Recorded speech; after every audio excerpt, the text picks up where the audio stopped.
Hello and welcome. You are joining us live from the Malt House in Leeds tonight. You're watching Hey Presents, and we've got a special episode tonight on using AI to combat the disinformation crisis. A massive thanks to IMA HOME for welcoming to their office. We entered through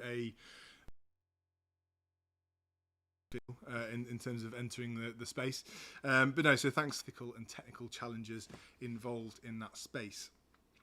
Caveat is I currently work with Joel, so we're probably going to be more familiar than others on this conversation. Possibly. But yeah, welcome, Joel.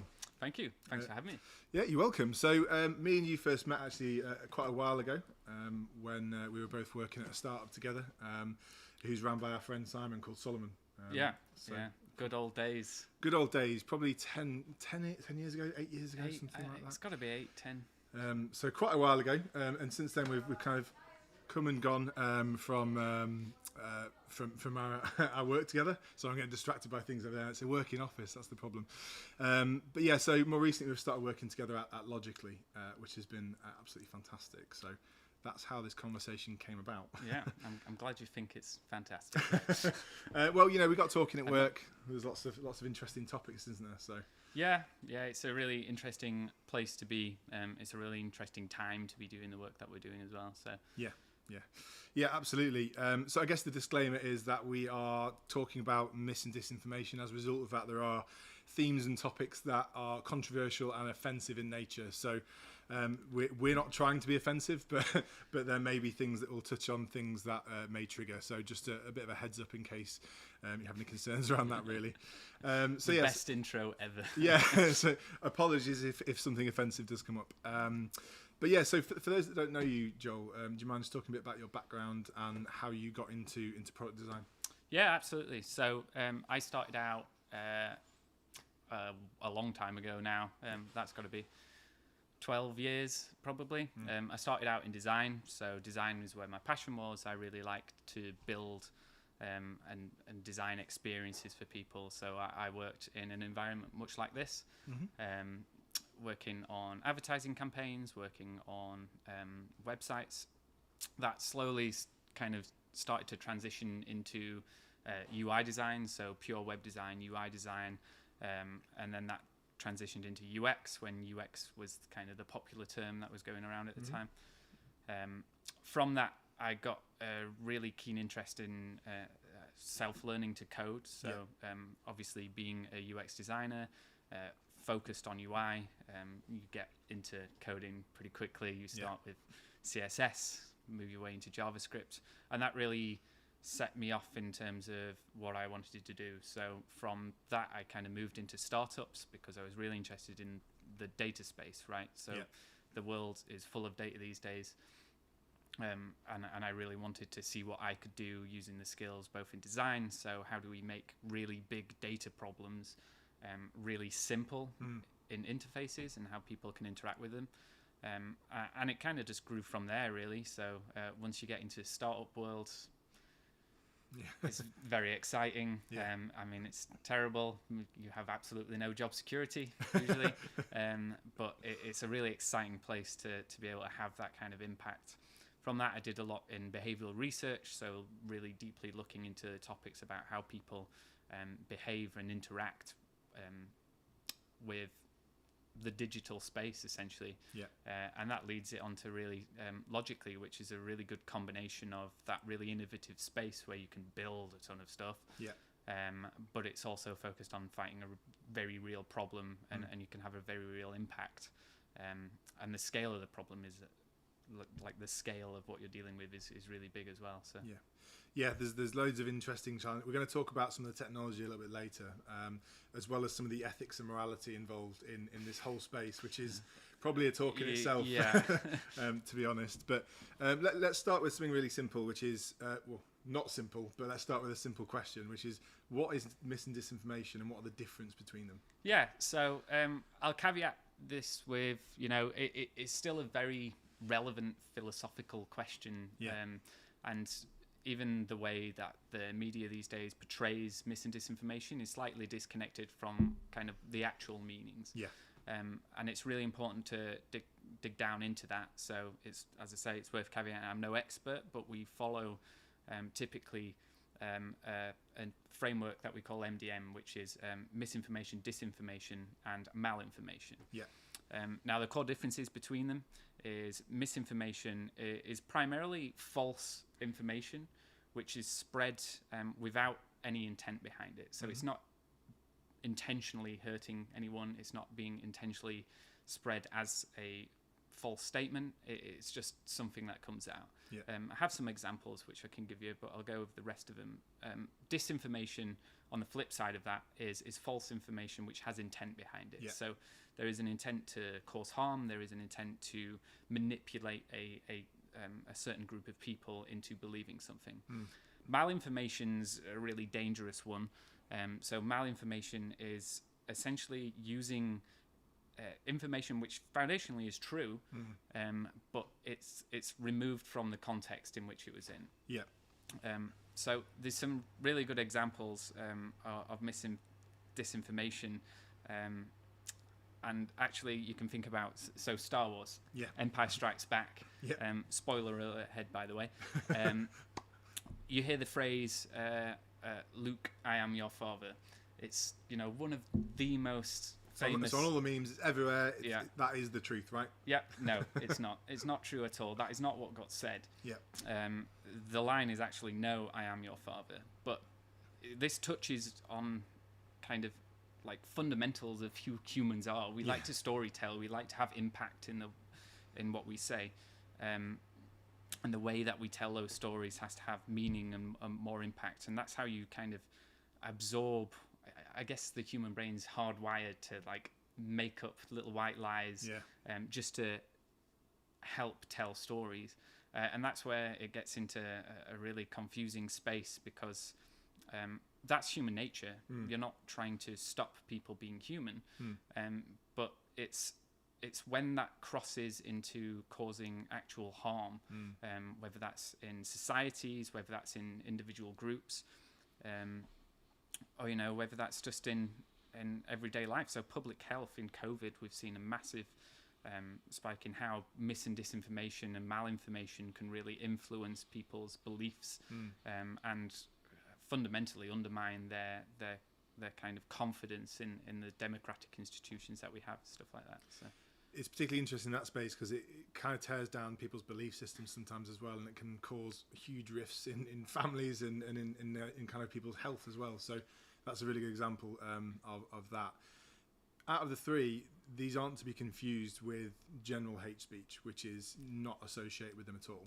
Yeah, so there's a wider space that we operate in, which is it's essentially e-safety, online safety, safety tech, and there's a lot of different categories within that. You have general hate speech, bullying online, cyberbullying, all falls under this kind of broader umbrella.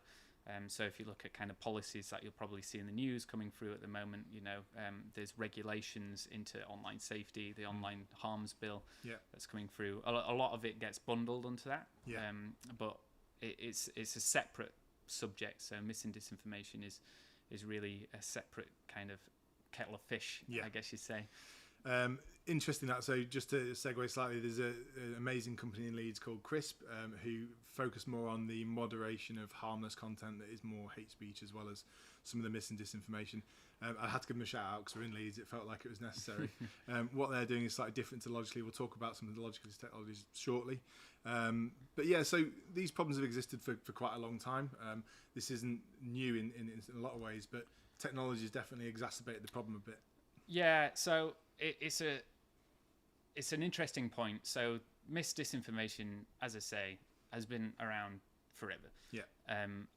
It's a fundamental part of society, how humans storytell, as you say. I mean, in fact, we even play misinformation games, right, as children. Yeah. It's rather unfortunately and probably incorrectly called Chinese whispers in the UK. I prefer the American term, which is the broken telephone game. Right. Which is essentially right, one person passes information onto another, and then you see what you get at the end. That's not harmful, and it's not a problem, but it's really it's just a really strange, difficult space to operate in. Yeah, I mean, I guess without going down the social media rabbit hole, social media has been a really key instigator of some of these conversations. Say instigator, I'm not associating blame at this point. We'll get onto some of that. But I think it's important to recognise the speed of which some of this information spreads, and some of the technologies that are a vehicle for that is quite important. Yeah, it's really funny to think. So social media, online media, just the internet in general was originally touted as like the beacon of democracy, right? It's an ability for people to talk about ideas, debate, share thoughts and opinions in a really open way without any intermediation. No one stopping you. So fundamentally, that was thought of, like, this is an excellent thing for democracy. It's going to open up freedoms to people that they didn't always traditionally have in countries that weren't particularly free. Looking back on that, the problem we've found is that the sheer scale and speed at which information can spread has actually really outpaced the capacity of our institutions, whether that be fact checkers, of which we have a large fact checking team, or even regulatory institutions. So you think of Ofcom, who are responsible in the UK for monitoring how our mainstream media operate and making sure that they're being truthful in what they say. We'll get into that topic probably separately. But it's really like the scale of technology and that pace has really outstripped their ability to cope with it. Yeah. Which is why, technology is the problem, but it can also help be the answer to that. Yeah. I guess we're using technology as a broad way of speaking about everything online, which is quite challenging here, because I guess there are bad actors and those actors are using technology to benefit themselves, whereas actually the platforms themselves might not be as to blame in a lot of cases. So yeah, so this is really interesting because I'm pretty sure we're going to touch on the efficacy of whether we deal with this problem or not. Yeah. But fundamentally, it's not necessarily, misinformation isn't necessarily a bad thing. As we've kind of discussed already, it is part of the way society works. I caught a fish and it was this big. Right? You did catch fish, but it was probably only about this big. But it's a good story, right? Yeah, it's a really good story. Now, where the problem actually comes into is when you have bad actors who exploit not only that susceptibility to or that want to tell good stories, but also the scale at which those stories can gain traction. And it's the people that are trying to fundamentally cause harm. It's all in intent, really. That's where the problem is. It's not about censorship. It's not about shutting people up and taking away their abilities to speak freely, freedom of speech. It's really about focusing on those individuals, whether that be nation states, whether that be large organized groups, to really influence and cause harm. So it's interesting because of the scale of some of this information spreading. It's kind of quite easy to understand then why some of the platforms aren't tackling it so aggressively, because in itself on the platform it is quite a problem to try and control that beast. It's interesting. So platforms do try, but they're stuck in a paradox, really. At one point, they're being told to really be transparent about how they're tackling problems. Expose your algorithms, whether it's on Facebook, Twitter.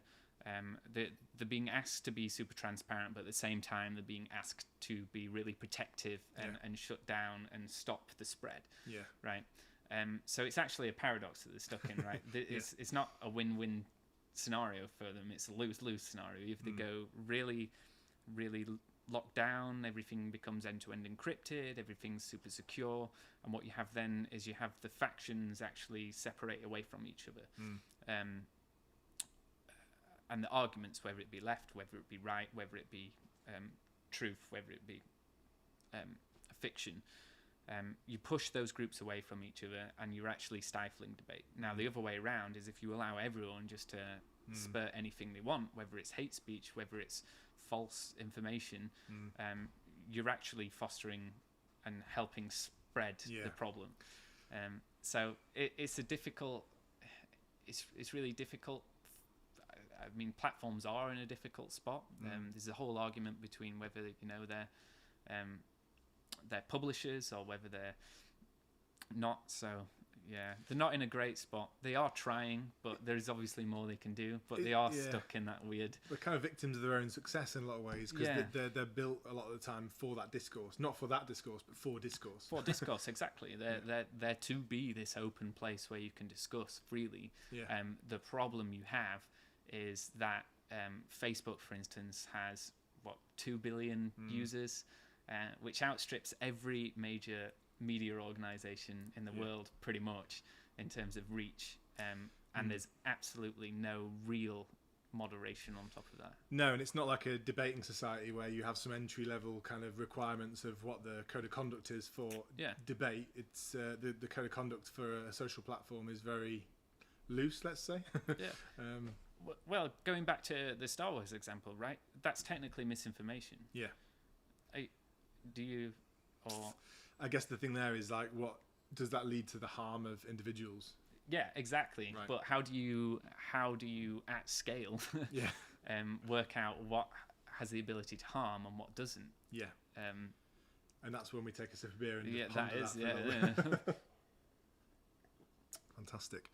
So it might be worth mentioning at the moment that we do have Slack and we have Twitter. There's hashtag HeyTalks on Twitter, and we have our Slack instance if you are looking, hopefully watching this stream on the site. So feel free to ask Joel a question if you have a question. There's lots of interesting arms and legs these conversations can grow. So keep it clean.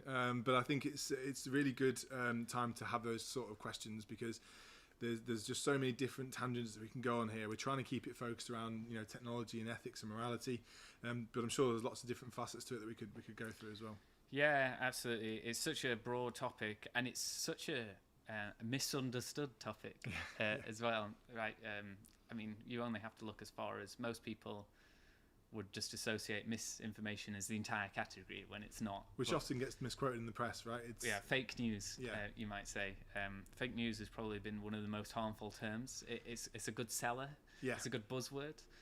Lots of people like using that alongside AI. Yeah. So we'll talk a bit about the kind of technology side of this, and we'll kind of bring it back around to the ethics a little bit later. It's important to note this isn't a advert for Logically. This is a lot of the things that we're talking about are open source technologies and frameworks that exist in the wild anyway. This is Logically's implementation of that is something that we might touch on, but this is something that you can easily download, play about with. There's open source tools. There's loads of great Python tool sets as well for playing around with some of these AI and data science models. Yeah, it's worth noting there's loads of so at Logically, we're a commercial company, but there's loads of really great not-for-profit organisations as well that are looking at how you tackle this problem, whether it's from OSINT, whether it's from pure educational standpoints. We hear a lot about digital literacy and stuff like that, which is obviously trying to be championed by the government and various things. So there's a load of different areas you can actually learn quite a lot about the topic, but it's so broad. And I asked you the very broad question of what's your favourite white papers earlier. Obviously you don't have them to hand. No, there's a lot, and they vary from things with very scientific names, which I probably couldn't recite, all the way to just individual things. So I've got a book actually which is really good, which is called Network Propaganda. Right. It's worth reading it, and that kind of talks about how polarization works within propaganda networks, and this is a really good example actually. So a lot of people misunderstand what nation states particularly are trying to do. So if we take Russia for example, there's a lot what you get in the media of or they were pro Brexit, or they were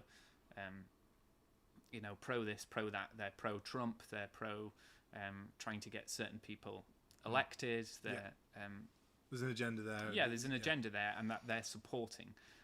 When in matter of fact, if you actually look at the data, generally what you see is that they equally support both sides of an argument, right? And the entire idea behind that is to drive division. Yeah. Democracy doesn't work when it's divided. Yeah. The whole point of democracy is it's slow change over time. And that's how it's been so successful, how it's lasted so long, how it's been like the champion of freedom. It's that slow progress in the right direction. Yeah. You might not get there instantly, Yeah. but it's the right direction, slow over time. And a best way to undermine that is to make it so that no one can agree with each other, right?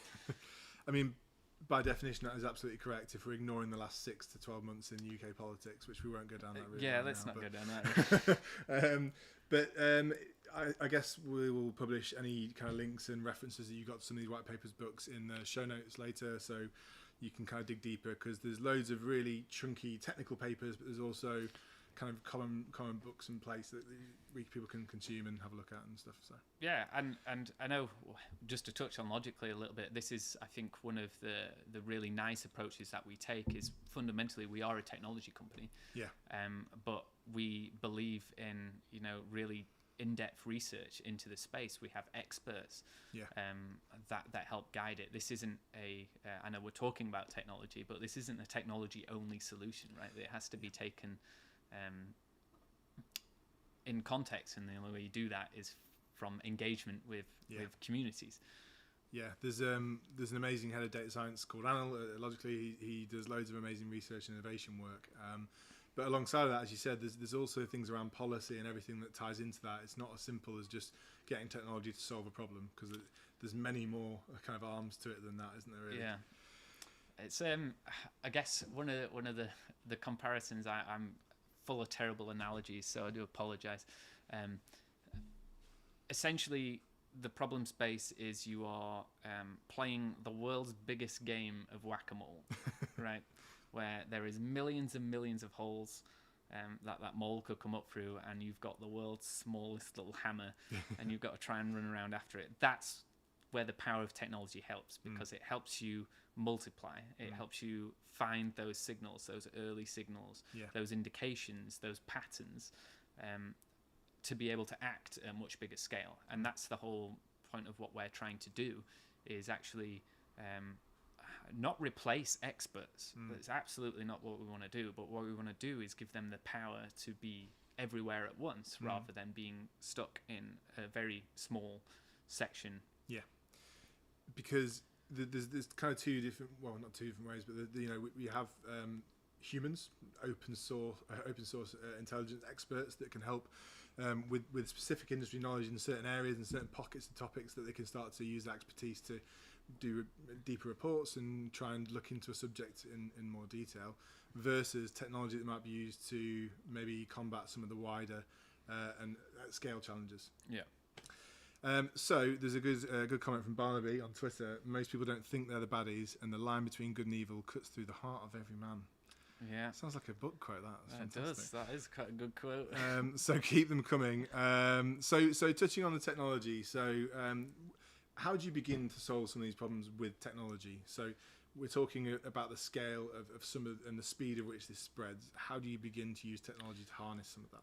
So the best way to start using technology to tackle that problem is, I say, go back to those experts. Yeah. Right. We know that the problem we face is that the mechanisms that we have in place to deal with this problem can't match that scale.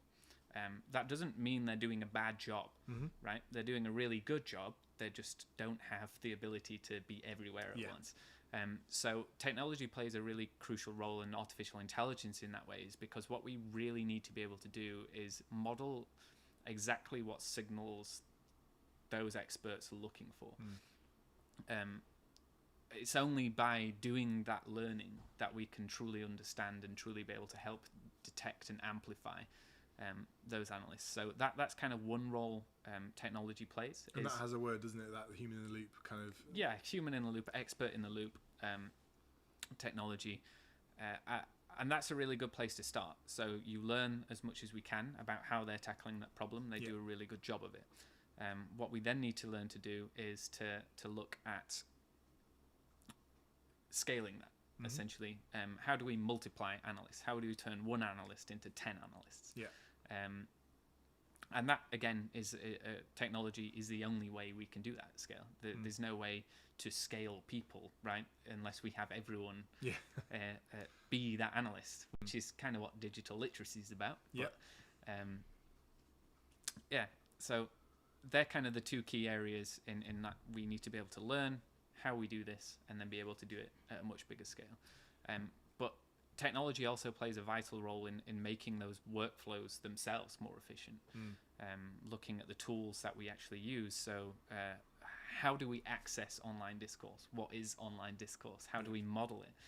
When you think about, there's not just text. Everyone thinks of the internet as just text. Content's just bits of text, tweets, right? But it's not. It's fully encompassing different types of media, whether that's video, audio, text, as we say, but it's also then represented as conversations, right? So conversations, how do they even take part online?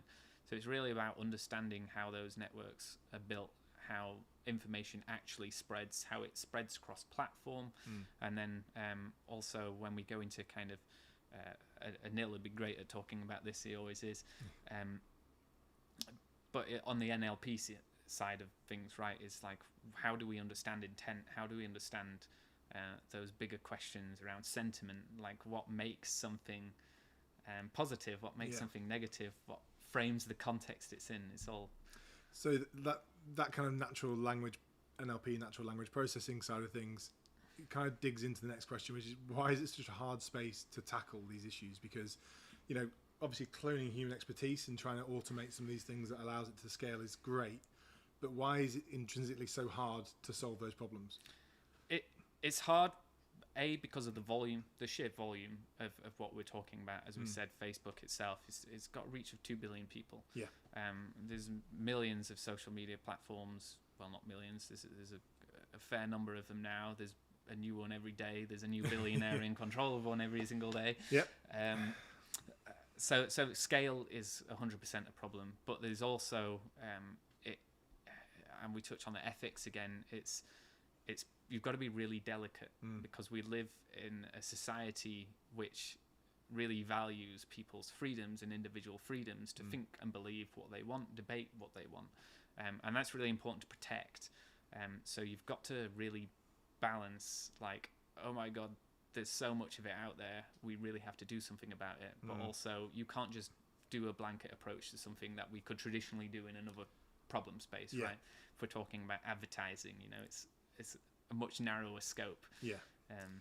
It's not a binary decision either, is it? It's just not a simple thing to solve in that way. So a question here is, how do you define bad actors? Doesn't that depend on your own position, both politically, I guess, and otherwise? Like, is that... Yes. I mean, everyone has biases. Technology has bias, and artificial intelligence has bias. It depends on who programs it in, right? And that kind of speaks to what is our definition of harm. So we might say, okay, we're looking to protect public safety, but who's public, right? Who is the public? And that's, it's not easy. I guess we all have to take kind of our personal morality and ethics into account when we do that, and it's a super important part of everything we do. How do you decide whose truths are... It's an interesting question from Anya here. Can AI be used against the public in the wrong hands? Well, yes. Absolutely it can. And that's a problem. If you're detecting, for instance, communities at risk of certain information, that same information can be used not only to protect them, but to actively target them. A really drawn back example of that would be, say, the whole Cambridge Analytica scandal, right? Fundamentally, they were going out and targeting people to be able to, in this case, it was quite limited in scope. We're not trying to take over the world or anything like that, but it's a good example of how people's personal data and their belief systems can actually be used to target them specifically. And that's what adversaries do. That's what bad actors are doing at the same time, is using that same technology to be able to target individuals. However, we've just got to be building better and faster to be able to detect that as early as possible. But absolutely, it can be used offensively as well as defensively. Yeah. So how does technology in this sort of space work then? So do we just start to hoover up all the different information on the internet and try and make sense of it? How do we use that in a productive way? Yeah. So the ideal scenario is you hoover absolutely everything up. Yeah. That is not as easy said and done. No, absolutely not. Absolutely, in the problem space that we operate in, people are very sensitive to it, right? There's a lot of sensitivity in the media. There's a lot of sensitivity in public.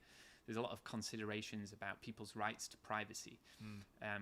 Generally, what we do is open source intelligence, so it's information that is freely out in the public domain, that anyone could access at any point. When you start getting into kind of like private messaging, into closed networks, that's where it's really a line that you don't want to cross into, because that is breaching people's privacy. But also, you don't just want to hoover up people's thoughts, right? From a technology standpoint, that's a lot of storage. Very expensive. Very, very expensive. But B, like, there's no reason to have that. And that presents a really interesting challenge in how do you detect that problematic content and filter, the just general discourse away from that before you've actually seen it. So that's an ongoing challenge we all face.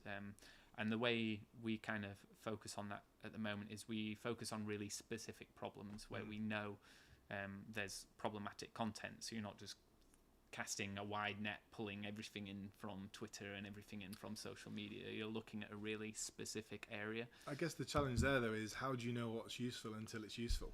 Exactly. Yeah, it's difficult. Yeah, pretty much. Interestingly, there's another kind of thing here. We vote in the government. Should there be some kind of democratic safeguard for technology that defines what is right in its purpose and message? Yes, absolutely. But then you're asking people to trust in governments, which we know is problematic. We know not everyone agrees with that. The much better route to go down is to have kind of independent organisations who are collectively held to a certain set of standards to make that judgment. And it goes back to what we said right at the beginning, is saying something which isn't true online is not illegal. It's not, you're fully entitled to do that. That's not where we should focus our efforts. It's really on that intent. So what is the motive behind narratives in general, and if they're harmful or not. So we need government regulation. We work regularly with governments all around the world to help understand the problem, to help them understand the problem, and the scale that it operates at, but also to help influence the regulation to make sure, that we look after people's freedoms, but at the same time are able to effectively tackle the problem. So you mentioned independent bodies there as well. It's probably a good time to mention IFCN possibly. So logically, we have an internationally recognised fact-checking team. It's an organisation called the IFCN Pointer, which is one of those international bodies where they come up with collectively a code of conduct about how we fact check. I hate saying fact check. It's such a hard way of doing it. But they're really responsible for that code of conduct, and people who are accredited sign up to that. And that has all sorts of mechanisms and policies in place to make sure, fact checkers don't always get things right.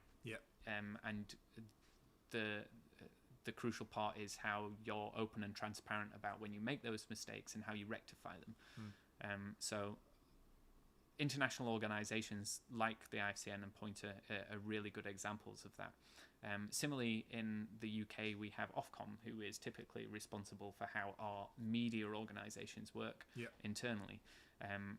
an international version of something like Ofcom, where a lot of people, different people, sign up to a certain set of standards, and they're open and transparent about what kind of thresholds they're using for categorizing this information is something that would be really useful, I think.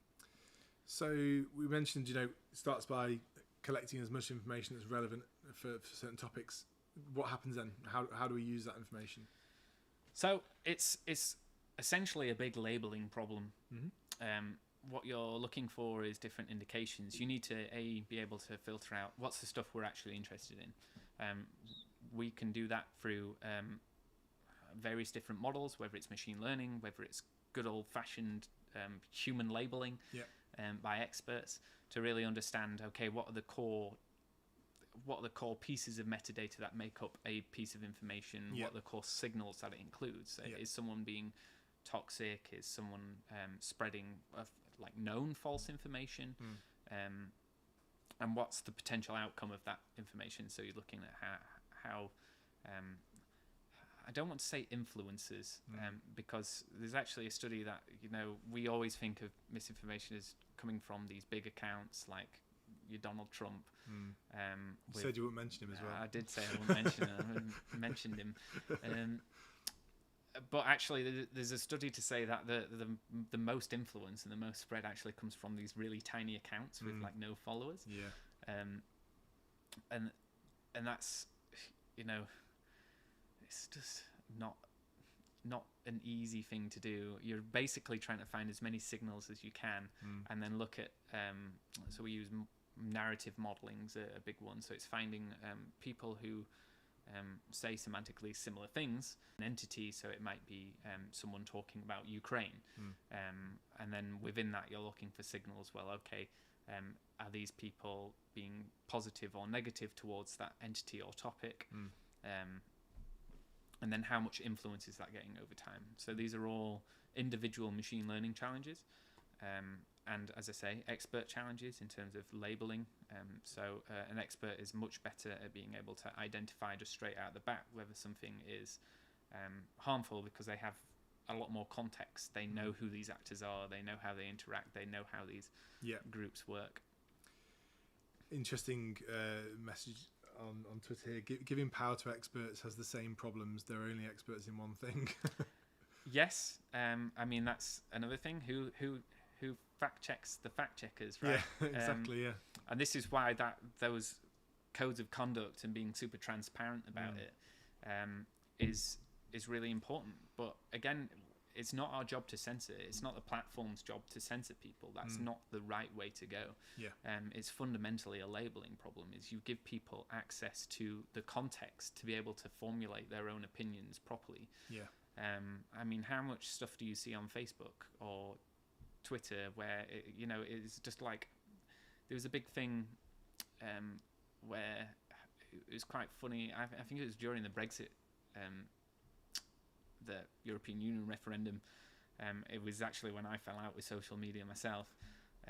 In that there was just people sharing articles because of clickbait headlines without actually reading it. And it's, how do you get people the context of what was actually written? On top of just that snapshot of like a fact check TLDR basically is what you need. But it's a difficult problem. It is, and we freely admit that it's not an easy job, but that's why we're so dedicated to actually doing it, because it's a very real problem. It has very real consequences, and getting things wrong have very real consequences. That's why we have to really, hold ourselves to the highest standards when we do that. And it is a case of, democracy is good for one thing, and if people can agree on stuff, it moves forward. So having that collective agreement at the time is right and wrong. I guess as you said, it moves so quickly. The landscape changes so quickly. Even just things like different ways to put that information out there. We were talking earlier today actually about leak speak and different ways to mask and hide messaging in what seems like pretty innocuous messages anyway. It's quite hard to detect when it changes all the time. Emojis are like a nightmare. Yeah. Basically, you've seen that in football, right? People using different series of emojis to be super offensive about things. I mean, that is really on the hate speech side of stuff, but similarly it can be used in COVID, for instance. Simple emojis like using a needle emoji instead of saying vaccine creates a targeting problem, right? Because if you're looking for mis and disinformation about COVID vaccines, then all of a sudden you've got to take into account when no one actually says it. And also, if it's emoji, what combination of emojis signals what intent? Exactly, yeah. It's a really interesting space to be in. Yeah. So, moving slightly away from the technology, ethics and morality. Yeah, everyone's favourite subject. Yeah, so this is this commonly comes up in many different conversations in different guises. Is it? I was being very impolite there. I was just really taking a sip. Is it ethical for us to get involved in this space at all? I think so. Yes. Well, I know so, because at the end of the day, all we're trying to do is protect people. Yeah. It's fundamentally what we want to do. We want to stop harm that appears online, whether it's malicious or not, from transferring into the real world. So yeah, I know you mentioned CRISP. CRISP are really into child safety online. Yeah. That is a good example of where an online harm can really transfer into real world harm. And the same is in our space. But the crucial thing is that we need to always be checking ourselves. We need to make sure that we're not introducing biases. We need to make sure that we're tackling the right problem and the right level of problems. So it goes back to that Star Wars example. That is not harmful. Yeah. Right? We should only care about the really harmful stuff, and it shouldn't be seen as us being the internet police or trying to censor something. Yeah. Fundamentally, what we are trying to do is protect people. So without that censorship angle, which is something arguably the platforms could do if they wanted to, that's not this space really. So how do you use that information around building that kind of view of that graph, and how do you use that for good? How do you, if you're not going to censor the content, if you're not going to take it down, how is that beneficial to just have that knowledge? Yeah, so a really good, if you were to take censorship out of the question, you just take any kind of removing content and you leave all of that conversation there. The power is being able to counter those narratives as quickly as possible. So if there is a false statement going around which has the potential to cause harm, what you really want to do is empower people to be able to put the correct information out there, to give the people that context, so they can actually form a valid opinion on whether to believe a false statement or not. So to try and not necessarily flood, but counter that information with something that is definitely going to get more recognition for being a version of the truth, essentially. Yeah, it's to dilute the impact of a false statement. There is also kind of, and this is really interesting because time comes into this quite heavily. There's such thing as the backfire effect, right? Is that fundamentally you wait so long to respond to a claim that actually your intervention, even though it's correct and truthful, can actually make the problem even worse. Well, it can resurface content that's kind of gone by, right? So timing is definitely important, isn't it, in terms of how speedily or how you choose to deal with that sort of information. There's a good question that ties into that. How do you know you're protecting the narrative of the truth of the good guys and aren't accidentally baddies? Yeah, well, we often share the baddies meme. From Michelin Web, which is... Yeah, how do you know who are the baddies and who are the good guys? And it depends. If I was saying this from inside the Russian Federation, I would say that my narrative is correct and yours is the bad one. I think it's being super subjective and just trying to stay with the facts, like known, verified facts is the best way to go. To ensure that even if that means you're then pushing a counter narrative which is in someone else's interest, at least you have the faith, the knowledge, and the certainty that the information that is at least being put forward is correct. Yeah. So we've kind of touched on it, but should we be holding these platforms to account more, or are they innocent bystanders in this whole thing, or is it complicated? It's complicated is the best way of putting it. I think, are they doing something about this? Yes, absolutely they are. Are they doing the best that they can at that? Yes and no. Is there much more they can do? 100%. Are they fully responsible? Is arguable, right? So to an extent they are. It's their platforms. They're enabling the spread of that information. But the argument really is the people sharing that information who have a responsibility to ensure that what they're saying is true, or at least not intentionally harming anyone else. So it's a bit of a mix in that definitely platforms can do more, but they are stuck in that paradox of lock it down but also open it up. And I guess sometimes the circulation of some of this data is good for business, right? Which we're not going to go down that rabbit hole right now, but you can't avoid the fact that some of the platforms that are being used in some of these campaigns, the platforms may have a benefit through ad revenue and other things like that. Again, I'm not making assumptions here, but that's where the conversation gets quite gritty, because you start to look into the reality of this happening on that platform at all versus no conversation happening at all. I mean, there's loads of instances where there's huge campaigns, even by like countries, nation states, where the entire objective of spreading like a false conspiracy was not actually to influence anyone to believe it, but it was purely to get ad clicks and generate revenue. And there's a lot more they can do to counter that. And again, I think it comes back to just understanding the intent, and really it is a labeling problem, right? You need to give people a context of is this information true? Is it false? What is the evidence to support that? What is the credibility of the sources of the places this information is coming from, and kind of what's the intent behind that? So, a really good example is so coordinated inauthentic behavior, which is when we have inauthentic accounts or inauthentic people spreading information which is coordinated in nature. So you might think of it as somewhat simple as like a bot farm somewhere in the world, just absolutely spamming a certain narrative at a certain time to make sure it gets the maximum traction.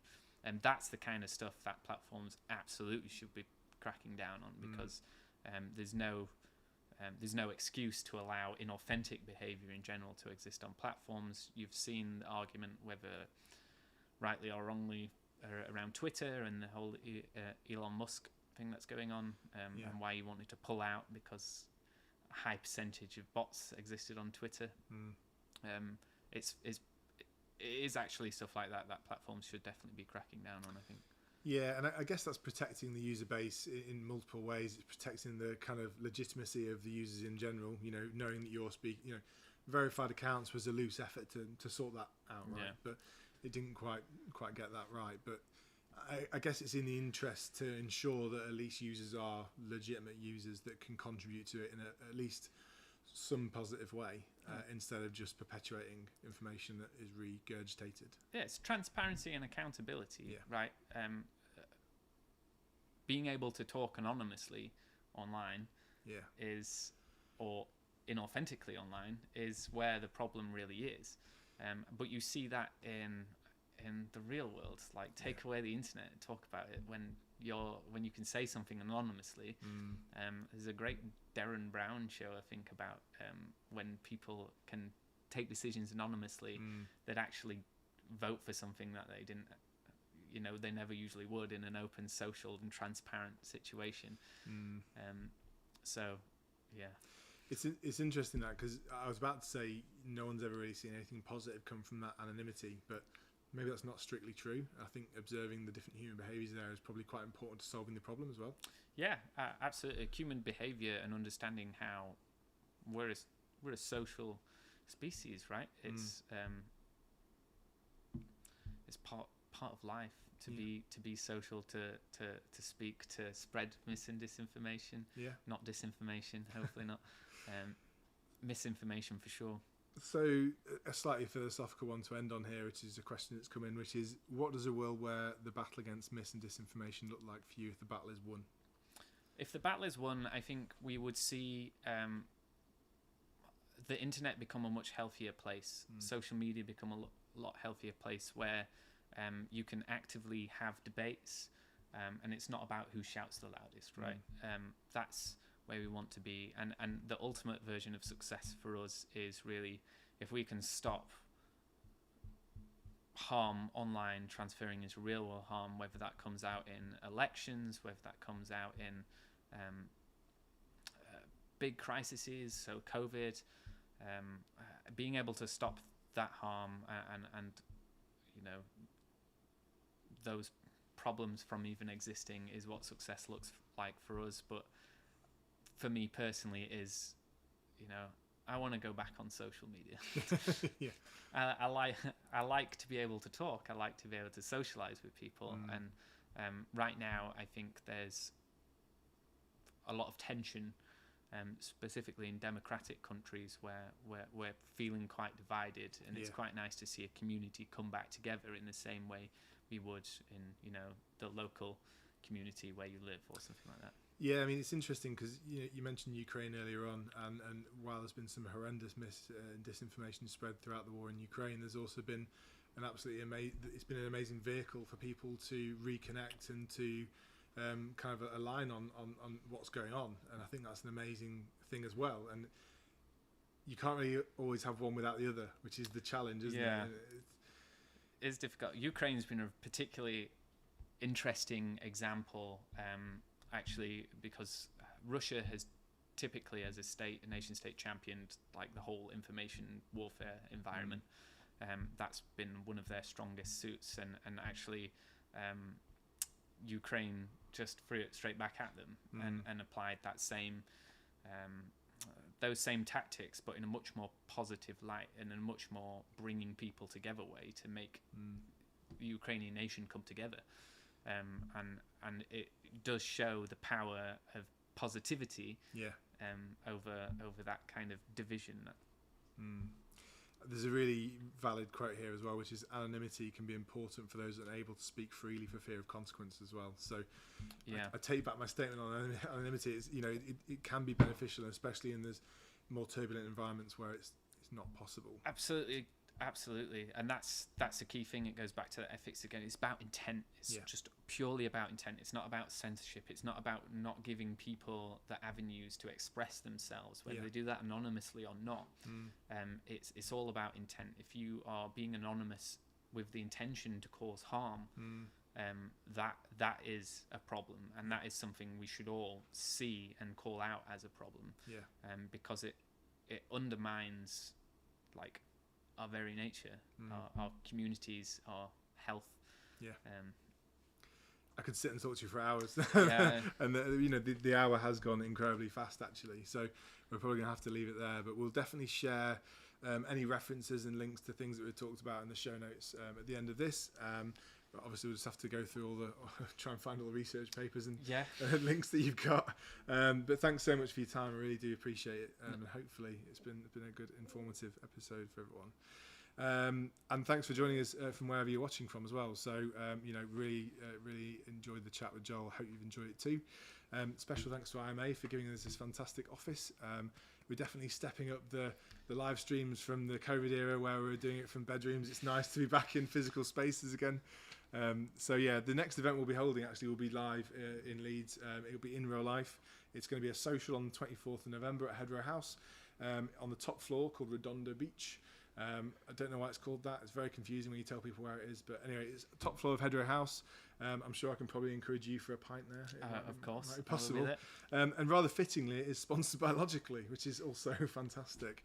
This is just a chance for us to get together after a crazy year of being back to in-person events, really celebrate a year of what Leeds has really brought to the city. There's been so many amazing things from festivals like the Leeds Digital Festival to Leeds International Festival, and obviously All Day Hay as well, which is the conference that Hay Presents runs as well. So yeah, join us for a beer.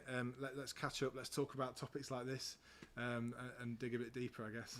Absolutely, and thank you very much for having me as well. Yeah, cool. Thanks very much. Thanks for watching. See you next time.